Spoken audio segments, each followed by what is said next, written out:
Bismillahirrahmanirrahim. Alhamdulillahirrahmanirrahim. Salawat dan salam kebanyakan kata Rasul dengan kita, penghulu kita, dan juga pimpinan kita.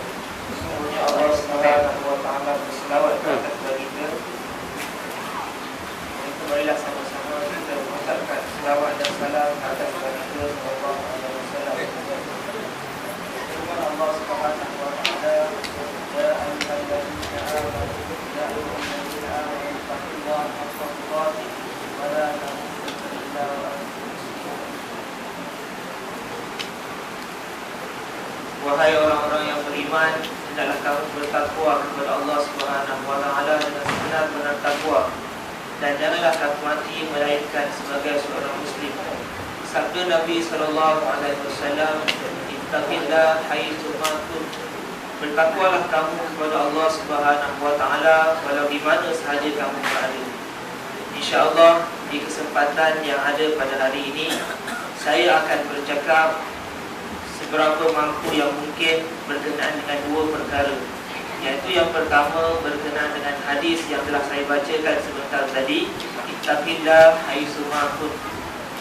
Dan seterusnya saya akan berbicara sedikit tentang hal keadaan umat Islam di Somalia. إخواني هذا الحديث الذي قرأناه اتق الله حيثما كنت هو حديث يدل أو يتكلم على عدة أمور يراد على المسلم. أولا يقول النبي صلى الله عليه وسلم اتق الله حيثما كنت، في أي مكان أنت وفي أي حالة فيها لا بد أن تتقي الله سبحانه وتعالى. اتق الله حيثما كنت، إذا أنت على صليبك أو في مسجدك أو في سيارتك أو في المدينة أو في عملك الخاص، وأي مكان أنت وفي أي حالة فيها لا تتقي الله حيثما كنت. من فضائل التقوى حديث المشهور الذي تعرفونه، 7 يظلهم الله يوم لا ظل إلا ظله فيها، ومنها من هؤلاء 7 رجل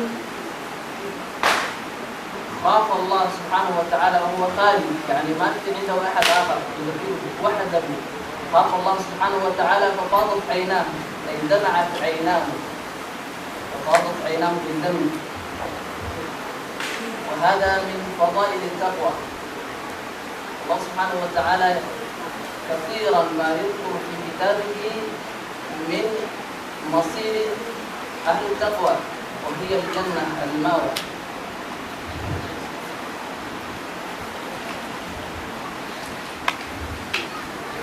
Berkenaan dengan hadis tersebut, itu hadis yang telah saya bacakan tadi, Allah Subhanahu wa Ta'ala dan Nabi sallallahu alaihi wasallam menerangkan tentang kelebihan-kelebihan orang yang bertakwa. Ia adalah suatu perkara yang dikehendaki pada setiap orang Islam, iaitu setiap orang Muslim hendaklah bertakwa walau di mana sahaja mereka berada. Mereka hendaklah sentiasa bertakwa kepada Allah Subhanahu wa Ta'ala, tidak kira sama ada mereka berada di masjid, di bandar dan di tempat-tempat yang lain. Walau dalam keadaan hal apa sekalipun, mereka hendaklah bertakwa kepada Allah Subhanahu wa Ta'ala. Antara kelebihan orang yang bertakwa kepada Allah Subhanahu wa Ta'ala seperti yang disebut oleh Nabi sallallahu alaihi wasallam dalam sebuah hadis yang lain, 7 golongan yang dilindungi oleh Allah Subhanahu wa Ta'ala di padang mahsyar, di mana tidak ada perlindungan selain daripada perlindungan Allah Subhanahu wa Ta'ala, yaitu seorang pemuda yang mengingat Allah Subhanahu wa Ta'ala ketika berseorangan dan mengalir air matanya lantaran takwa kepada Allah Subhanahu wa Ta'ala. Begitu juga Allah Subhanahu wa Ta'ala dalam kitabnya Al-Quran Al-Karim banyak memperkatakan tentang kelebihan-kelebihan orang yang bertakwa dan ke mana kesudahan mereka yang bertakwa kepada Allah Subhanahu wa Ta'ala, yaitu di syurga Allah Subhanahu wa Ta'ala.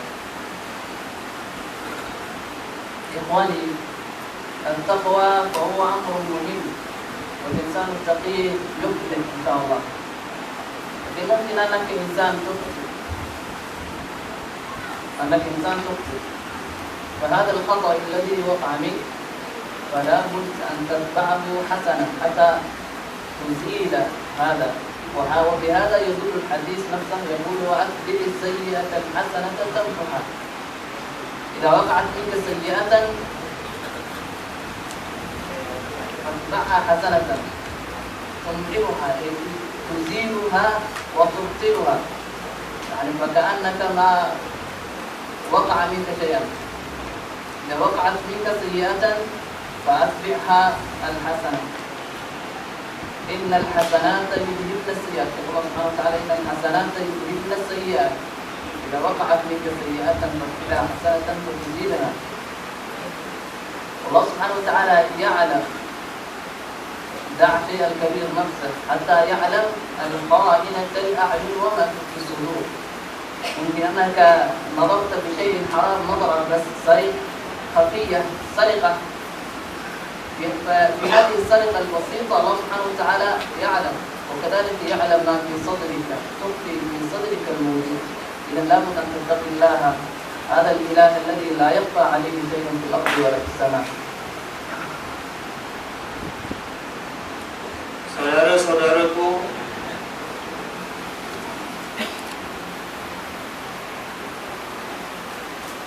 melalui bertakwa kepada Allah Subhanahu wa taala, Allah Subhanahu wa taala menjanjikan kejayaan kepada mereka yang bertakwa.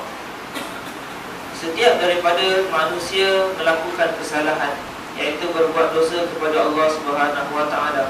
Jadi mereka mestilah berbalik kepada Allah Subhanahu wa taala dengan kembali melakukan ketaatan dan kebaikan, iaitu mengikut perintah Allah Subhanahu wa taala.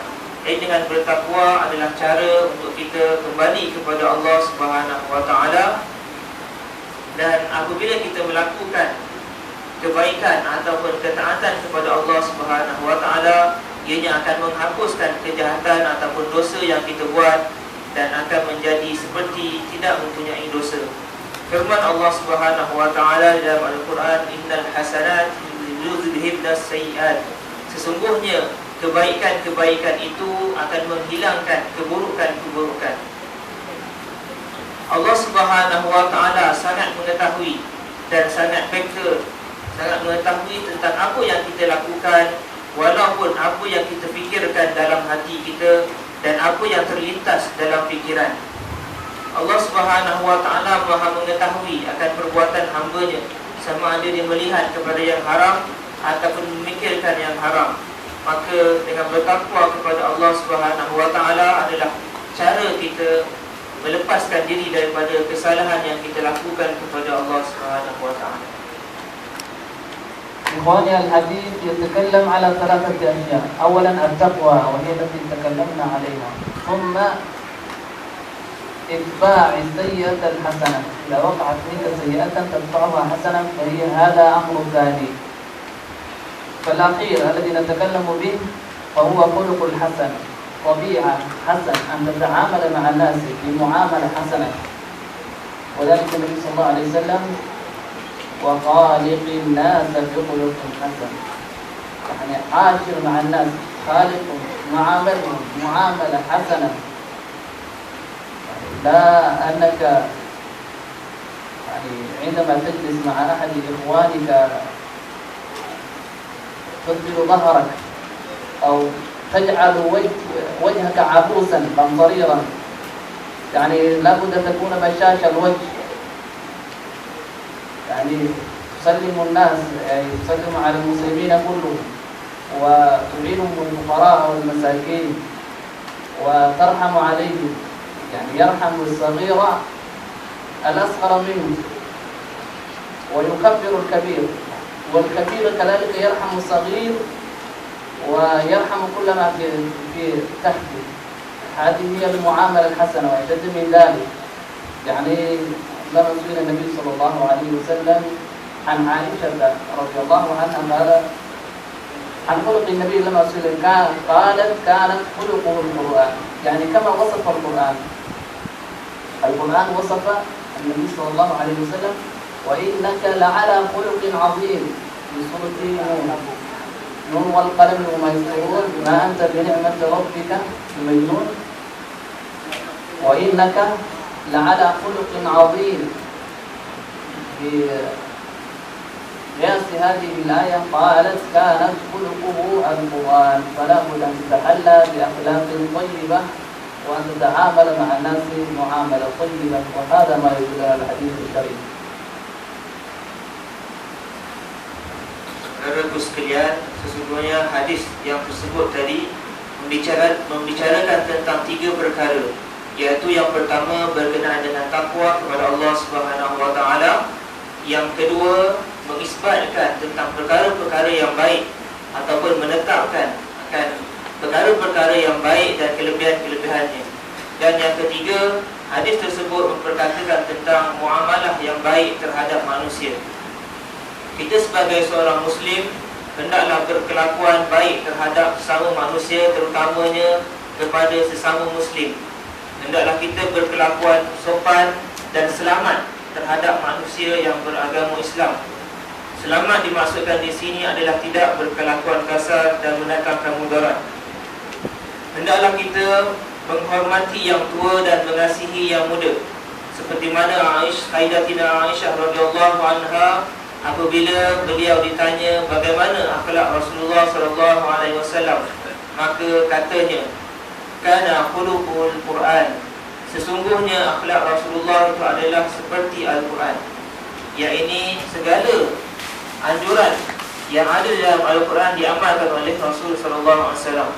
Dan Al-Quran juga mendefinisikan akhlak Nabi sebagai wa innaka la'ala khuluqin azim, sesungguhnya engkau iaitu Muhammad mempunyai akhlak yang sangat terpuji, sangat tinggi. Maka oleh sebab itu hendaklah kita sebagai orang Islam bermuamalah ataupun berinteraksi dengan manusia dengan interaksi yang baik.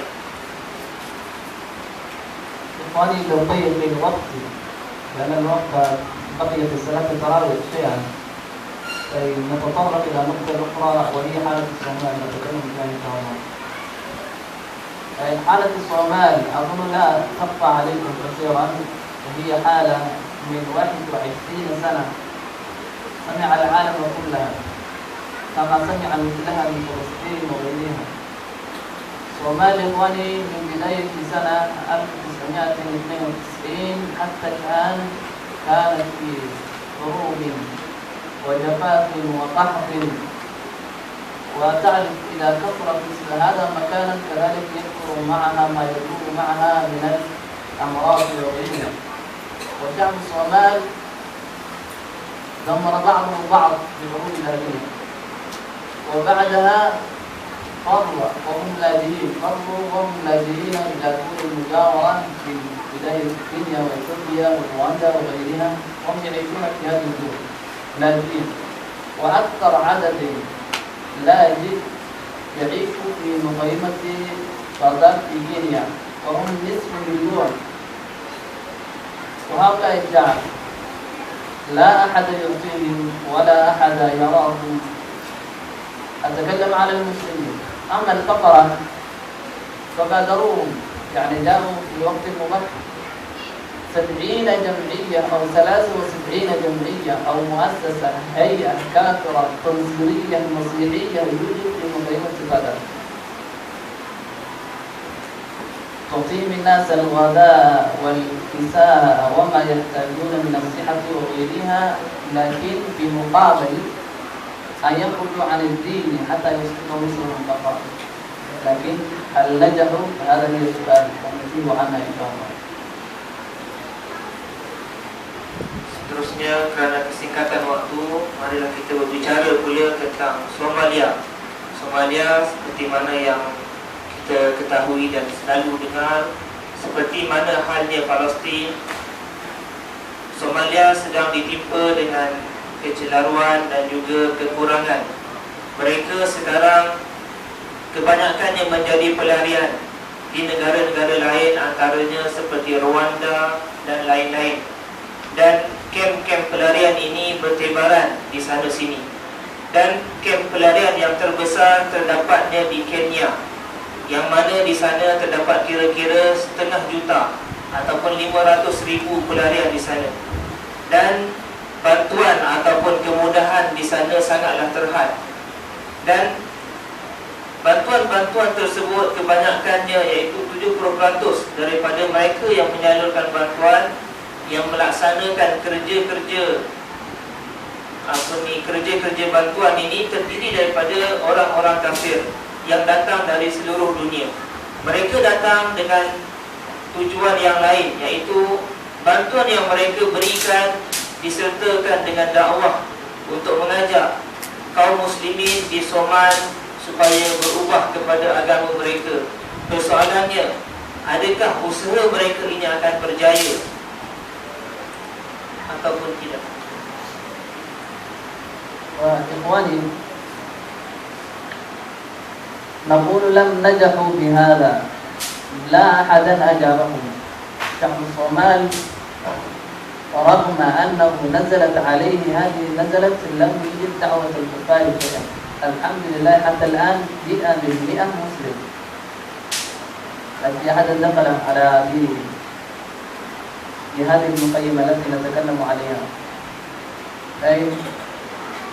وممكن أنك تتصور من ترك بيته وسيارته وأمتعته وكله، يعني يعيش في أرض صحراء لا فيها شجرة ولا ماء ولا مكانا يبيتون فيها ولا ما يغلون من حر الشمس، لكنهم مع هذه المشكلة ومع محاولة الكفرة لإخراجهم عن الدين هم مثل مسلم. الحمد لله على هذا نشكره كثيرا ونحمد الله على هذا.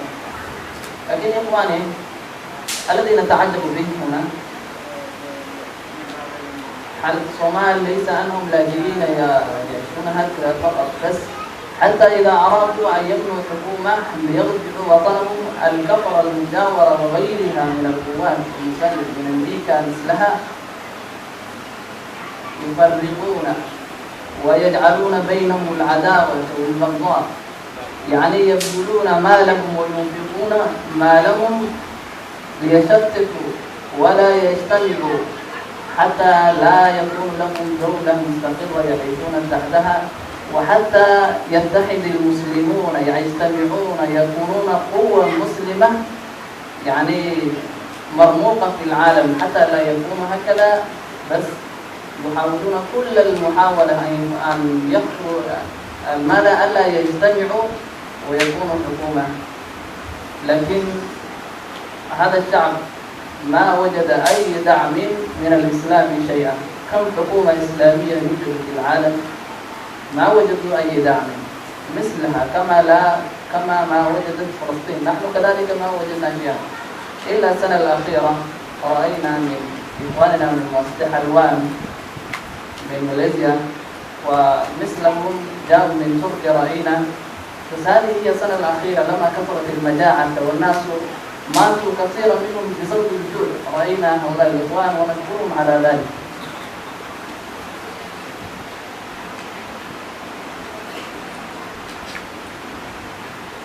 Sungguhnya apa yang mereka usahakan itu tidak pernah berjaya. Tidak ada seorang pun yang menerima ajakan ataupun dakwah yang mereka tawarkan tersebut.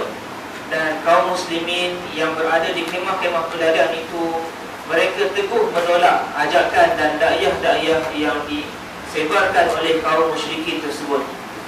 Cuba anda gambarkan seorang yang meninggalkan rumah mereka dengan segala kehidupan mereka di tempat asal mereka, ketiadaan tempat tinggal, ketiadaan bekalan makanan, air, dan juga dengan segala kepayahan mereka berada di padang pasir yang panas, padang pasir yang kering bontang. Mereka dapat bertahan daripada tawaran-tawaran tersebut, iaitu tawaran untuk kufur kepada Allah Subhanahu wa taala, tetapi diberikan bantuan oleh para kufar ini. Ini adalah suatu yang sangat takjub, suatu yang sangat ajaib. Jadi bersyukur kita kepada Allah Subhanahu wa taala kerana muslim di sana mampu bertahan daripada terpesongnya akidah mereka, hingga mereka bersatu untuk menegakkan dan mereka bercita-cita untuk menegakkan sebuah daulah ataupun negara Islam yang merdeka di sana. Walau bagaimanapun, tidak ada sebarang bantuan, tidak ada sebarang sokongan untuk mereka, namun mereka bersungguh-sungguh dengan segala apa yang mereka mampu, berusaha untuk menegakkan sebuah negara Islam yang merdeka. Sehingga hari akhir-akhir ini ada beberapa kaum muslimin dari seluruh dunia, antaranya haluan dari Malaysia dan juga NGO-NGO daripada Turki, bersedia untuk menghulurkan bantuan kepada muslimin di Somalia. إخواني نقصر كلامنا وأقول أريد أن أذكر لكم قصة من أحد الشباب، شابا من شباب المسلمين في الصومال، لكن كان لاجئ في كينيا. أراد هؤلاء الهيئات التنصيرية أن يخرجوه عن الدين، فعرضوا له مالا، فقالوا هذا المال القصير لك ولهذا السيارة لك، لكن أن تخرج عن الدين. فهذا كتاب الله هنا، وهذا يعني كتابهم يقولون كتاب المقدس بايبل. هذا بايبل هنا والكتاب القرآن هنا. خذ هذا الكتاب بايبل نفسه وارفع وقف على هذا، ضع على الأرض وضع رجليك على هذا الكتاب، كتاب الله سبحانه. لكن ماذا فعل هذا؟ أخذ الكتاب، كتاب الله، ورفع ووقف على بيته، فقالوا أنت لست جائع، ارجع، فرجع، فلله الحمد على ذلك. وإخواني في هؤلاء المشكلات كلها حالة الصومال الآن تتحسن، عندنا نقوم مؤقتا نرجو لها خيرا ونسأل الله أن يوطد أركانها. والآن مرت 21 سنة بمشاكل كثيرة، لكن الآن الحمد لله تتحسن والمجاعة تتغلب والشعب يفهم ويرجع إلى وطنه. لكن المشكلة التي اندلعت أخيرا هي المشكلة القاعدة العالمية، وهي كثرة في الصومال، وحتى الحكومة المؤقتة لا تستطيع بأن تخدم لشعبها بسبب هذه القاعدة، يعني من الانفجارات وغيرها، ويكفرون الناس ويخرجون الناس عن الدين ويقتلون من خرج عنهم أو من وقف ضدهم. ولما أرادت الحكومة دعما، طلبت دعما للدول، أجاب المشركون من أوغندا وكينيا وإثيوبيا وأمريكا وحلفائها كلها أتوا للجنود. الدولة المسلمة التي أرسلت جنودا لمساعدة هذه الحكومة الوحيدة هي جيبوتي، والتي تكون غير مسلمة. وبهذا لضيق الزمن أقصر كلامي.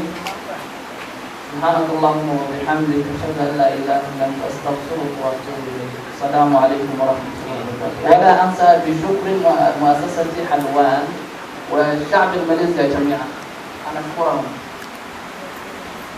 Ringkasnya di sini saya ingin menceritakan tentang kisah seorang pemuda dari Kenya yang apabila didatangi oleh mubalik-mubalik Kristian tersebut, mereka menawarkan kepadanya bantuan berupa barang-barang, dan mereka letakkan di hadapannya dua buah kitab. Yang pertama kitab Al-Quran Karim, dan yang kedua kitab Bible. Mereka berkata kepadanya, angkatlah kitab Bible ini dan letakkan Al-Quran ini di bawah kaki kamu. Maka apa yang dibuat ataupun yang dilakukan oleh pemuda ini, beliau bertindak mengangkat Al-Quran dan menjunjungnya. Maka kata para mubalik itu, inilah apa yang kita tidak mahukan. Jadi mereka pun pulang dan merasa terpukul di atas perkara yang berlaku tadi.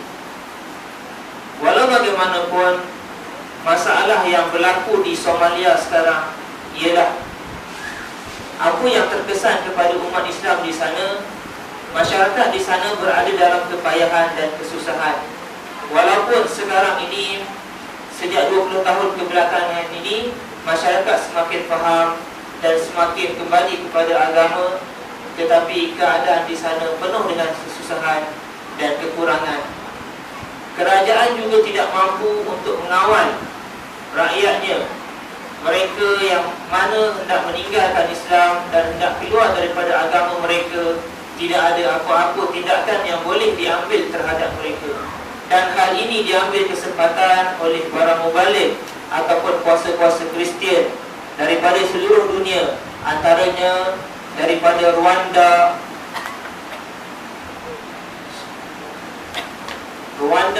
Amerika dan sebab Ethiopia. Bantuan yang datang daripada kaum muslimin sangatlah sedikit.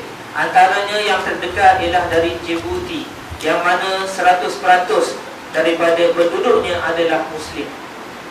Dan yang terakhir sekali, saya ingin mengucapkan berbanyak-banyak terima kasih kepada saudara-saudara sekalian di atas ambil berat dan perhatian anda.